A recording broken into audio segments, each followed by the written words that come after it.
story they can tell with simple, yet likable and relatable characters. Dragon Ball Z has had a lasting impression around the world, becoming a template for shonen action series for the future.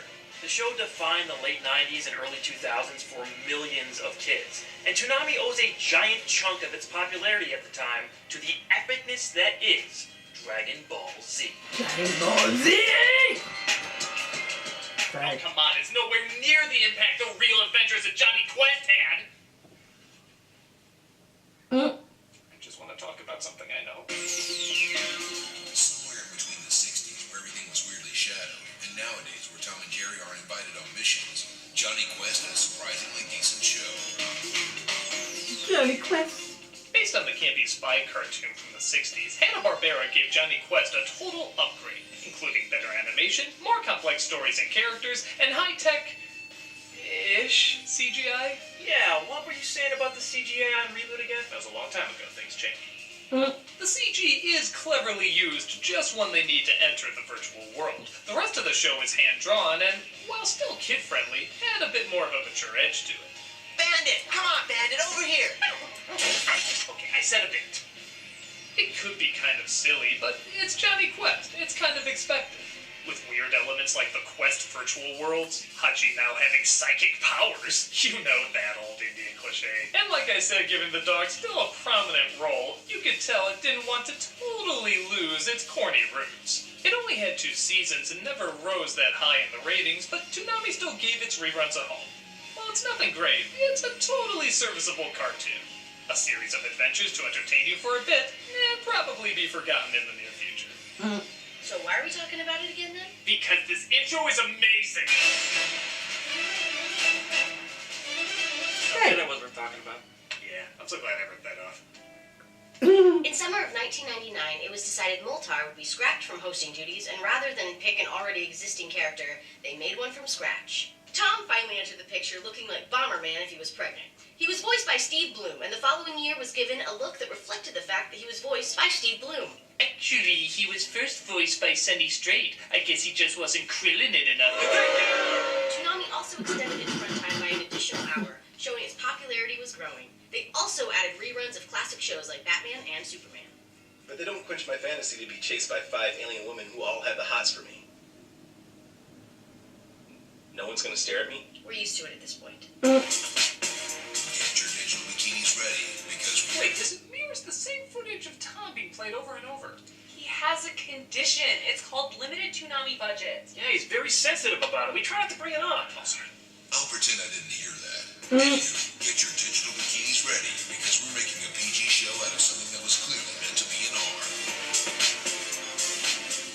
Tenchi Muyo was a harem anime with situational comedy that escalates into surreal space fantasy adventure on a whim. It focused around Tenchi, a 17-year-old boy who releases a space pirate named Ryoko. It's time to conquer Earth! That'd be a very different show if it went that angle. Sure it isn't. Over time, 4 other women who were strange, energetic, and did I mention hot as hell, It's an anime. You don't need to. arrive at Tenchi's home and constantly try to get in his pants. A family picture! You don't know the half of it. Or maybe you only know the half of it, as all the nudity was constantly covered up on the show, as well as all the swearing being redubbed and the blood being edited out. Oh, it's like that HBO family cut of A Clockwork Orange. That was me. Despite it not having the intended adult edge to it, Tenchi Muyo was still fun, fan-servicey, and something you desperately scour the video store to find unedited versions of. Later, Toonami would release other Tenchi properties, including Tenchi in Tokyo and Tenchi Universe. And while they certainly left their mark on their fans as well, Tenchi Muyo is the one that Toonami fans remember introducing them to a situational problem none of them ever had, but they so wish they did. What do you think? That got heavily censored? Wait until you see this next one. Hey! Look at what it used to be.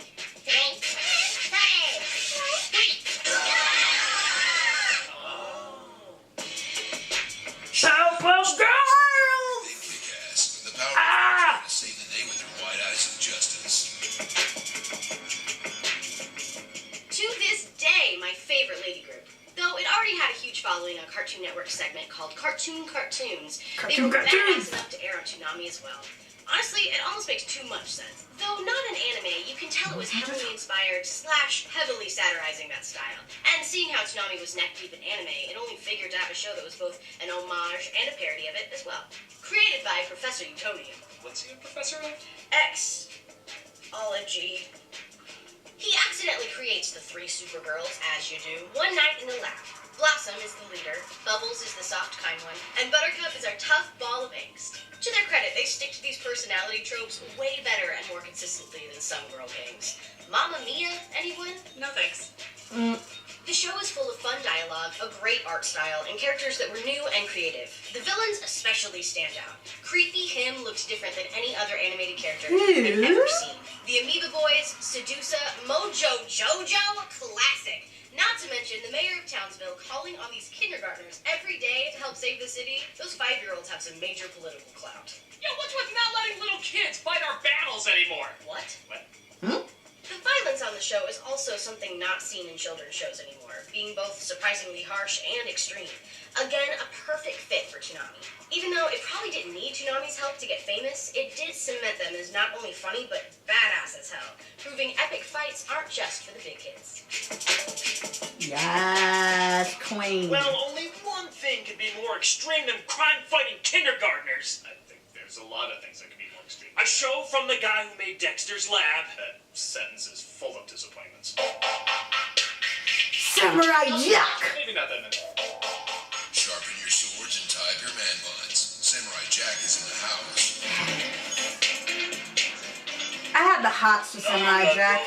Aku, the shape-shifting master of darkness, unleashed an unspeakable evil.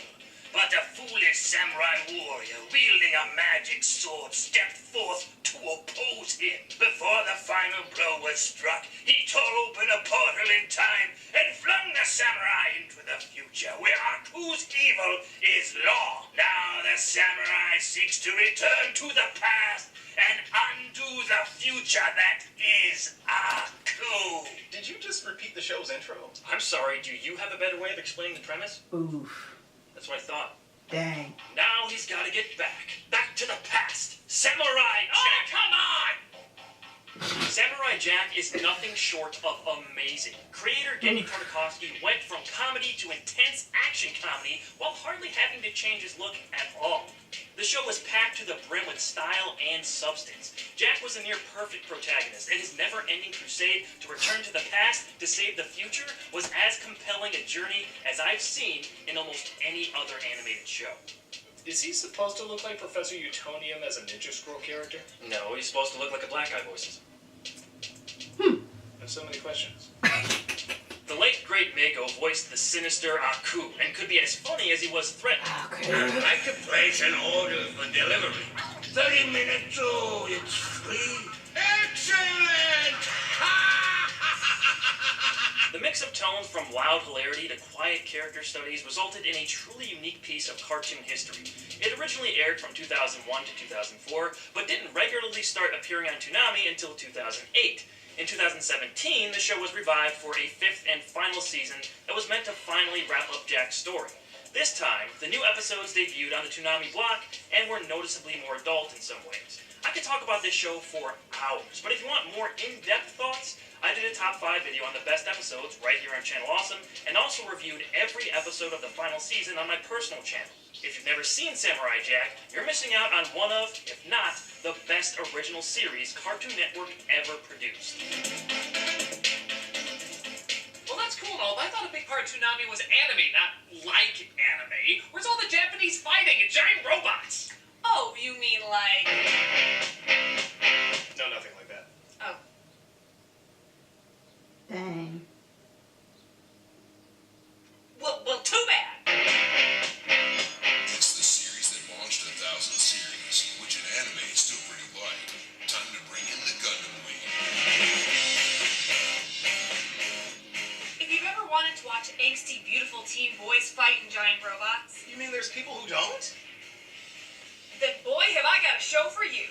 Gundam Wing follows the story of 5 teenagers who were selected to be a part of Operation Meteor, in which they were sent to Earth in high-powered mobile suits called Gundams to seek revenge on a political organization called Oz. Stay there. Please tell me this is just the Japanese version of The Wizard of Oz. The guys are all vaguely named after numbers. There was Hiro Yui, Duo Maxwell, Troa Barton, Ketcher Bob Winner. High school bye. Sounds complicated and a little convoluted? You bet it is. It was the perfect mix of angst, giant robot battles, and political intrigue. Personally, I was captured by it because it was something that I had never seen before. The show seized the hearts and attention of Americans when it debuted in 2000. It was top-rated and stayed that way for a while.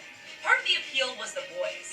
They were like a murdering badass boy band, each with their own personality types. Hiro was the brooding deep loner, Duo was the wisecracking jokester, Ketra was the kind gentle one, Troa was quiet and thoughtful, and Wufei was, well, super righteous, I guess. And Scary Spice was the wild card. Please. That was clearly Baby Spice. Mm. Gundam Wing was actually much more successful in America than in Japan, where it was originally released in 1995.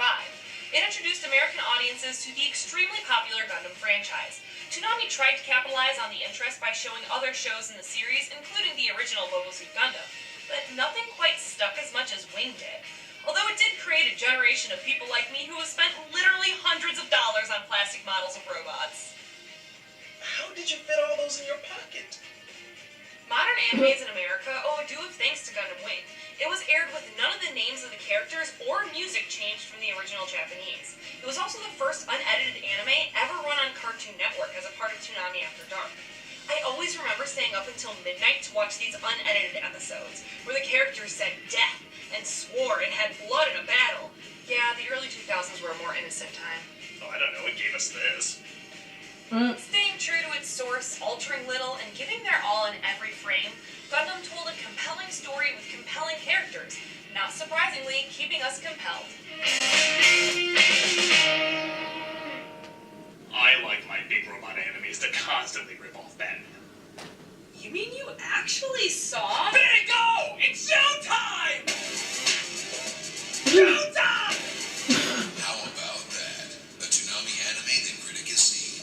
I think he just thought James Bond joined Power Rangers or something. Big O. Big O is like a collection of 5 different sci-fi shows that don't go together. Yet somehow, they really don't go together. But the elements they're combining are still pretty damn cool. A man named Roger Smith wakes up realizing his memory has been erased. As it so happens, everyone's memories around him have been erased too. Rather than, look for answers, everyone stays in their futuristic cities where the rich are encased in giant bubbles and the poor are left to decay in the real world. You said this was science fiction.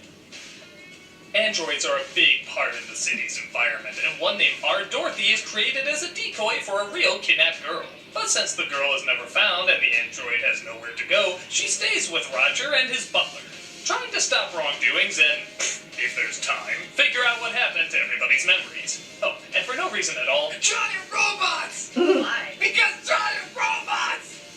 Yeah, on one level it's a Monster of the Week show, on another it's a crime-fighting show, on another it's a social commentary show, on another it's a buddy-buddy show, and on another it's Blade Runner.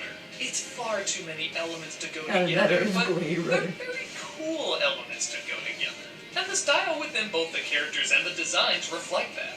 Our Dorothy is one of the great deadpan characters. She has little to no emotion, is strong as hell, and drives Roger crazy with her robotic preciseness. It's like if Daria was the Terminator.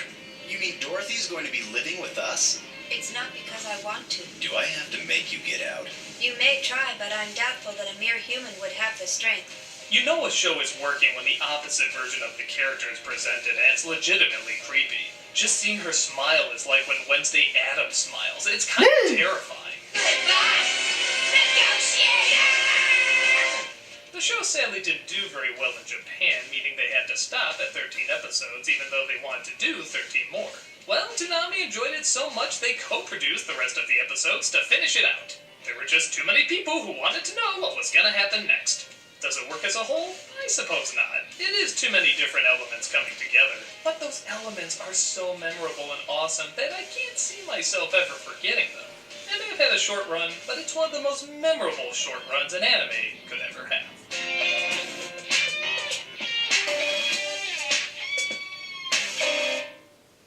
Needs needs more hamsters. Is that a thing on Toonami? Yes! It's Hamtaro time. Cushy, cushy, ticky, ticky, woo. Did Tom just say that? Oh my goodness, I love that show! Of course, it's Hamtaro. Hamtaro was unbelievably goddamn cute. If you were having a bad day, watching this anime I about love that hamsters show learning as a the value of kid. teamwork would easily turn your frown upside down. Oh, and he fights crime in the middle of the night. Nope. No. He goes outside, makes new friends. Sometimes they play in the backyard. Where they say the magic words and turn into ninjas. No, he just tries to make his owner happy. A 10-year-old girl named Laura. And Laura is a demon hunter. No, she's just a kid that enjoys playing with Hamtaro and the Ham-Hams. Ham-hams? Geez, Critic, you're acting like this isn't a perfect fit for Toonami. Is it? Of course! Amongst all the fighting and the bloodshed and the intense action, Hamtaro's the most badass of them all. It's Hamtaro, man. Hamtaro.